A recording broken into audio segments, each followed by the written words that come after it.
Maintenant, les choses ont changé, ont évolué et ont commencé à changer en Afrique avec l'accès de l'indépendance.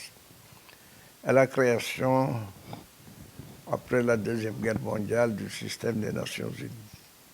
Et l'UNESCO a été chargé de la coopération dans le domaine de l'éducation. Mais qui dit éducation dit culture, parce que ce n'est pas l'éducation que commence également la transmission des éléments de la culture, comme les valeurs. Ce n'est pas l'éducation également qu'on acquiert des aptitudes diverses qui conduisent à la créativité culturelle, aux arts, etc. Ce n'est pas l'éducation également qu'on arrive aux lettres. L'Afrique a eu, dans tous les domaines, même s'il y a eu une régression en certain moment, il y a eu quand même, à un moment donné, une volonté à la fois chez des Africains d'assimiler des éléments de culture venant de l'extérieur, ajoutés à leur culture propre. Ça n'a pas été, à mon avis, un mal, dans la mesure où il est toujours nécessaire, il est toujours possible, à partir de l'expérience qu'on acquiert des autres, de valoriser sa propre expérience à soi et sa propre culture. Les Africains sont devenus donc, en général, des gens à la fois ayant une culture propre, originale, tirée notamment de la tradition, et assimilant également des cultures venant de l'extérieur, ce qui les enrichissait.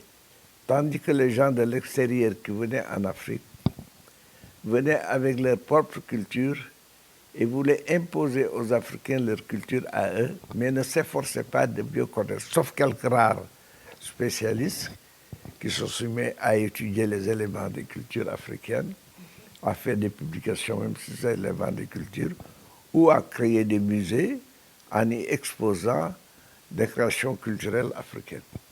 Alors, ainsi donc, ce que je peux dire, c'est que l'UNESCO s'est efforcé d'abord de faire reconnaître au monde entier, à tous les peuples, que tous les peuples ont une culture.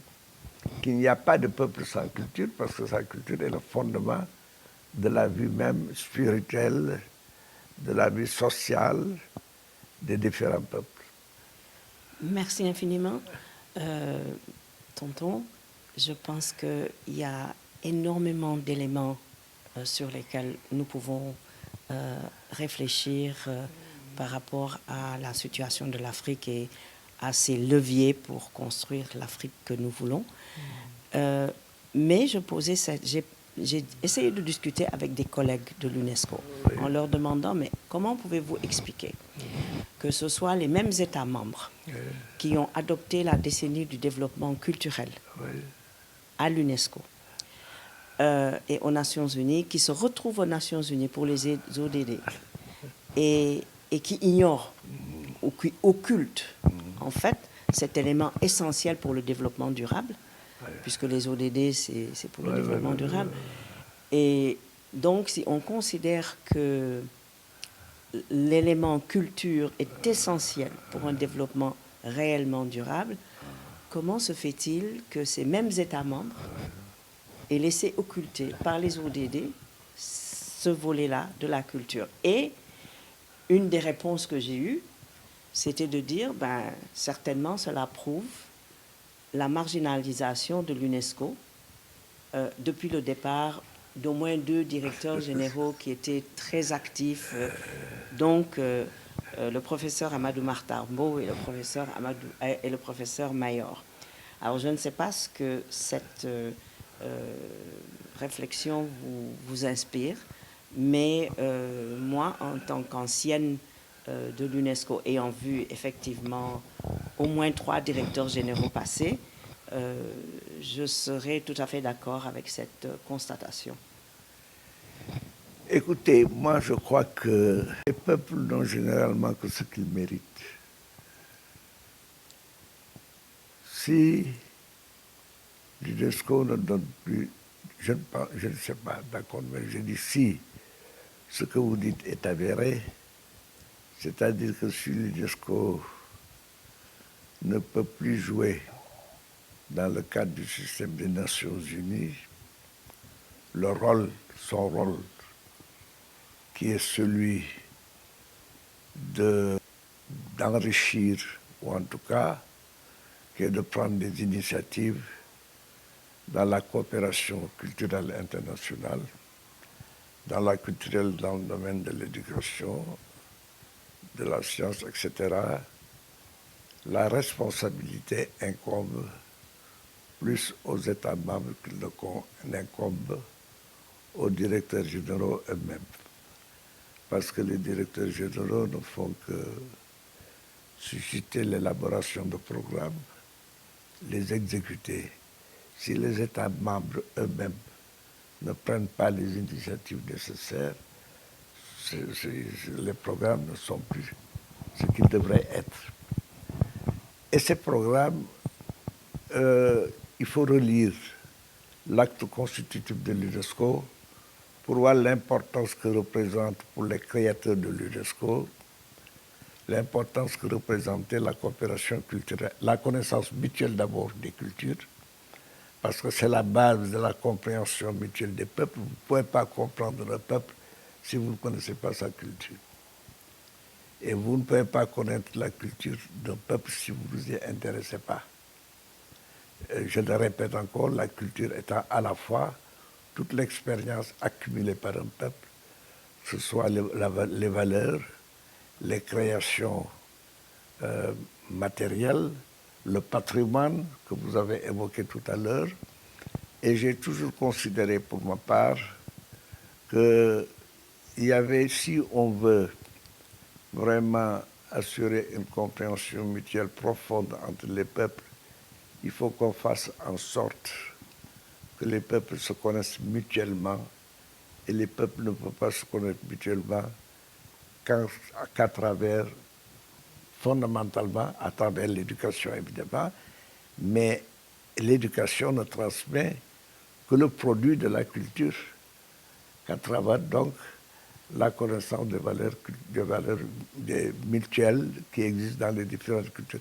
On s'aperçoit d'ailleurs que dans le monde, il y a presque une convergence dans le monde entier sur certaines valeurs, certaines notions qui sont communes en somme à tous les peuples du monde. C'est la raison pour laquelle autant je parle beaucoup de la coopération africaine, de la nécessité de renforcer l'unité africaine, autant je parle également de l'ouverture de l'Afrique au reste du monde et de l'ouverture du reste du monde à l'Afrique, aux créations et à la culture africaine. Le monde est devenu un, et il a toujours été un d'ailleurs, le monde, parce que l'humanité a toujours été une. Le bon Dieu nous a créés les uns et les autres avec le même cerveau, nous avons les mêmes capacités intellectuelles. Toute la question est l'enrichissement culturel à travers la connaissance qu'acquiert tout individu et tout peuple. Donc, je pense qu'à l'UNESCO, dans le système des Nations Unies, il y a eu une tendance. Ça, je le reconnais parce que je l'ai constaté quand j'étais à l'UNESCO. Une tendance à faire en sorte que l'Assemblée générale... D'abord, on a créé les institutions spécialisées, l'UNESCO, la FAO, l'Organisation mondiale de la santé. Avant eux, il y avait le Bureau international du travail, qui est devenu l'Organisation internationale du travail, évidemment, l'OIT. Et pourquoi on les a créés? C'est parce qu'on estimait qu'il y avait des secteurs dans la vie humaine qui demandaient à être traités séparément pour renforcer leur rôle dans la vie des différentes nations. On a confié à l'ONU de s'occuper surtout de la politique en général, mais on a confié aux organisations spécialisées, on leur a confié des domaines précis que chacun, un secteur précis, que chacun devrait s'efforcer de développer et d'assurer la coopération dans ce domaine. Et d'assurer la paix aussi du monde. On ne peut pas avoir la paix du monde s'il y a la famine dans le monde. D'où l'institution de l'IFAO, Food and Agriculture Organization, pour assurer la nourriture des gens qui vivent partout. On ne peut pas avoir la paix s'il y a des maladies qui déciment les populations partout. On a qu'organisé l'Organisation mondiale de la santé pour assurer la coopération dans le domaine de la santé, qui, je ne dis pas que c'est comment dirais-je, qu'une organisation politique ne peut pas faire ça, mais l'organisation politique, si elle faisait tout cela, l'organisation politique ne pourrait plus assumer toutes ses responsabilités dans tous les domaines.